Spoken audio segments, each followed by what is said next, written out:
ஒரு மாருதி ரிட்ஸ் ஒன்று போட்டிருக்கேன் பாருங்க. 2016 மாடலு 2 ஓனர் வண்டி. வண்டியில பார்த்தீங்கன்னா, இன்சூரன்ஸ் கரண்ட்ல இருக்கும். பர்மிட் சரண்டர் பண்ணியாச்சு. பர்மிட் சரண்டர் வண்டி. இன்ஜின் ரொம்ப குவாலிட்டியா இருக்கும். ஏசி நல்லாயிருக்கும். பாடியில தெளிவா இருக்கும். உள்ள இன்டீரியர் சீட்டு கவர் எல்லாமே நல்லாயிருக்கும். 4 டயர் பார்த்தீங்கன்னா, பிஸ்டோன் டயர், புது டயர். வண்டி பார்க்கணும்னா தாம்பரம் முடிச்சூர்ல வண்டி பார்க்கணும். வண்டி இருக்கிற கண்டிஷன் அப்படியே வண்டியை கொடுத்துடலாம். 1,85,000 வண்டி கொடுத்துடலாம். ஒரு மாருதி ரிட்ஸ் ஒன்று போட்டிருக்கேன் பாருங்க.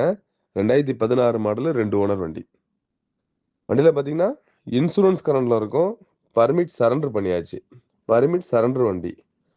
இன்ஜின் ரொம்ப குவாலிட்டியா இருக்கும். ஏசி நல்லாயிருக்கும். பாடியில தெளிவா இருக்கும். உள்ள இன்டீரியர் சீட்டு கவர் எல்லாமே நல்லாயிருக்கும். 4 டயர் பார்த்தீங்கன்னா, பிஸ்டோன் டயர், புது டயர். வண்டி பார்க்கணும்னா தாம்பரம் முடிச்சூர்ல வண்டி பார்க்கணும். வண்டி இருக்கிற கண்டிஷன் அப்படியே வண்டியை கொடுத்துடலாம். 1,85,000 வண்டி கொடுத்துடலாம்.